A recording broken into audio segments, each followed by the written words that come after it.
সম্মানিত দর্শক আসসালামু আলাইকুম, কেমন আছেন সবাই? আজ আমি আপনাদের সঙ্গে শেয়ার করব বাচ্চাদের জন্য গরমের ড্রেস তৈরি করা। আশা করি পুরো ভিডিওটা দেখলে আপনারা বুঝতে পারবেন। এখানে আমি কাপড়কে 4 ভাঁজে ভাঁজ করে নিচ্ছি। এরপর 14 ইঞ্চি লম্বার মাপ নিব। এই যে 14 ইঞ্চিতে আমি স্টেক একটি দাগ কাটার পর এখান থেকে নিব। এখন পুট নিব 5 ইঞ্চি। এরপর আরমোল নিব 5.5 ইঞ্চি নিব। এরপর সোজা করে স্টেক দাগ কেটে নিলাম। তারপর হচ্ছে এখানে 4 ভাঁজের হিসাব করে মাপটি বের করে নিতে হবে। আমি নিয়েছি 6.5 ইঞ্চি। এরপর হচ্ছে আরমোলের রাউন্ডটি দিয়ে দিলাম। এখন গলার চওড়া নিব 2 ইঞ্চি আর নামটি নিব 3 ইঞ্চি আর আরও হাফ ইঞ্চি বাড়িয়ে নিলাম সামনের গলার জন্য। 3.5 বা 4 ইঞ্চি এরকম নিতে পারেন। এটা হচ্ছে গলার নামটিটা নেবেন। এখন এখানে নিব কোমর। তো কোমর হচ্ছে 6 ইঞ্চি বা 5.5 ইঞ্চির মতো নিয়ে হচ্ছে এভাবে রাউন্ড করে দিতে হবে। তো এখন হচ্ছে একদম নিচের অংশে 1.5 ইঞ্চি ডাউন করে আমি রাউন্ড দিয়ে দিলাম। এখন হচ্ছে কেটে নিব।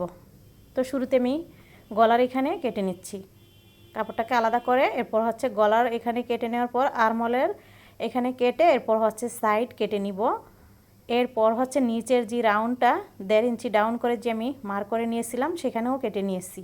এখন এক পার্ট সরিয়ে হচ্ছে সামনের গলা আলাদা করে কেটে নিতে হবে। তো পিছনের পার্টটা সরিয়ে এরপর হচ্ছে সামনে কেটে নিচ্ছি সামনের গলা। এই তো এখন হচ্ছে সামনের পার্টের এখানটাতে আরমোলের এখানে তাল পাট কেটে নেবেন। হাফ ইঞ্চির মতো কাটলেই হবে যেহেতু এটা বাচ্চাদের। আর এখানে ডিজাইনের জন্য আমি এই খয়েরি কাপড়টি দিব আর এখানে মাঝখানে এই কাপড়টি হবে, এই জন্য এখানে ফাড়া দিয়ে দিলাম, মানে মাঝখানে কেটে নিয়েছি। এখন এই অংশে গলার এখান থেকে আপনারা নেবেন। এই তো এভাবে এই কাপড়টাকে সমান করে কেটে নিয়েছি। এটার যে চওড়াটা এটা চাইলে আপনারা কম বেশি করে দিতে পারেন। এখন এরকমভাবে জয়েন করার পর হচ্ছে এখানে এইভাবে সেলাই করে এই ডিজাইনটি রাখবো। তো সেলাইয়ের সময় আপনাদের ভালো মতো বুঝিয়ে দিব। এখন হচ্ছে নিচের যে কুচিটা হবে সেটা আমি 5 ইঞ্চিতে কাটতেছি। আপনারা চাইলে 6 বা 7 ইঞ্চিও কাটতে পারেন। এই কুচিটা কিন্তু বড় হলে দেখতে বেশি ভালো লাগে। তো দেখুন আমি কেটে নেওয়ার পর হচ্ছে এই যে জোড়ার যে জয়েন্টটা মানে ডিজাইনটা যে হবে সেটা জয়েন করে নিচ্ছি সামনের পার্টের সাথে। এই তো এইভাবে জয়েন করার পর আপনারা চাইলে একদম সমান করে সেলাইটি দিতে পারেন। আমি এখানে একটু পাইপিনের মতো রাখবো, এই জন্য একটু কম করে সেলাই করেছি যাতে খয়েরি কাপড়টা দুই পাশে দেখা যায়।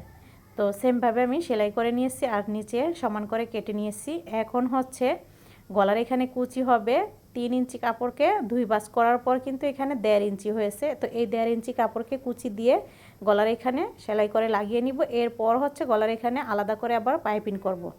তো এখন হচ্ছে পিছনের পার্ট সেলাই করে নিচ্ছি। আর এখানে আপনারা একটু গুতাম দিয়ে দিবেন, তাহলে বাচ্চাদের পরাতে সুবিধা হবে। এই জন্য আমি এখানে একটু ফাড়া দিয়ে এরপর হচ্ছে এখানে টিপ গুতাম বা শুক লাগিয়ে দিব। তো এই জন্য এই যে এখানে একটু ফাড়াও দিয়ে দিয়েছি। এখন চেষ্টা করে কেটে হচ্ছে পাইপিনের কাপড়টি জয়েন করে একটু টেনে এক সাইড সেলাই করে নিলাম। সেলাই করার পর পাইপিনের কাপড়টি এইভাবে সেলাই করে এরপর হচ্ছে লাগিয়ে নিব। পাইপিন তো আশা করি আপনারা কম বেশি সবাই জানেন। তো এইভাবে করে আপনারা না জানলে করে নেবেন। দেখুন এই যে কত সুন্দর পাইপিন হয়ে গেল। এখন আমি হাতাতেও সেমভাবে পাইপিন সেলাই করে নিব, তবে আমি খয়েরি কাপড় দিব এখানে। আর এই কাপড়টা সোজা, আমি যে প্রথমে যে পাইপিংটা করেছি সেটা তেসরা করে কেটে নিচ্ছি। তেসরা করে কেটে নিলে সুন্দর হয়। তো আমি যে এখন যেটা করতেছি সেটা হচ্ছে সোজা কাপড়। সোজা কাপড় দিয়ে তেমন একটা ভালো হয় না, যে এরকম হয়েছে। তো আপনাদের কাপড় বেশি থাকলে আপনারা তেসরা করে কেটে এরপর হচ্ছে পাইপিং করবেন। এখন হচ্ছে আমি কুচির কাপড় সেলাই করে নিচ্ছি নিচের। তো কুচির কাপড়কে প্রথমে ভাঁজটা মেশিনের দিকে দিতে হবে, এরপর হচ্ছে আপনার দিকে দিবেন, মানে এরকম প্রথমে মেশিনের দিকে এরপর হচ্ছে আমার দিকে দিলাম। এরকম করে করে হচ্ছে কুচি সেলাই করে নিয়েছি নিচের পাঠের জন্য। এখন হচ্ছে এই যে কুচি সেলাই করে দিলাম। দেখুন কুচি লাগানো হয়ে গেছে। এখন হচ্ছে সামনের পাট লাগাবো। এখানে যেহেতু কাপড় বেশি এই জন্য আমি কাপড়কে জয়েন দিয়েছি যতটুকু লাগে সেই আন্দাজে আপনারা এই কুচির কাপড়টি রাখবেন। তো দেখুন হয়ে গেল, দোনো পাশে কুচি লাগানো। সহজ করে দেখালাম, এই কুচিটি কিন্তু পরেও লাগানো যায়, আপনাদের যাতে সহজ হয় এই জন্য সহজ করে কুচি লাগানোটি দেখালাম। এখন এইভাবে দৌড়ে হচ্ছে আরমোলের এখান থেকে পুরো নিচের সাইড পর্যন্ত এই সেলাইটি দিতে হবে। অবশ্যই আপনারা এখানে ডাবল সেলাই দিবেন।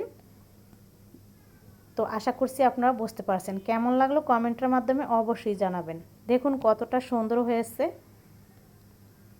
যদি ভিডিওটি আপনাদের কাছে ভালো লেগে থাকে তাহলে লাইক শেয়ার কমেন্টস করতে বলবেন না। যারা এখনও চ্যানেলটিকে সাবস্ক্রাইব করেন প্লিজ চ্যানেলটিকে আপনারা সাবস্ক্রাইব করে দিবেন, আর যারা অলরেডি করে দিয়েছেন তাদেরকে অসংখ্য ধন্যবাদ। আবারও দেখা হবে। আল্লাহ হাফেজ।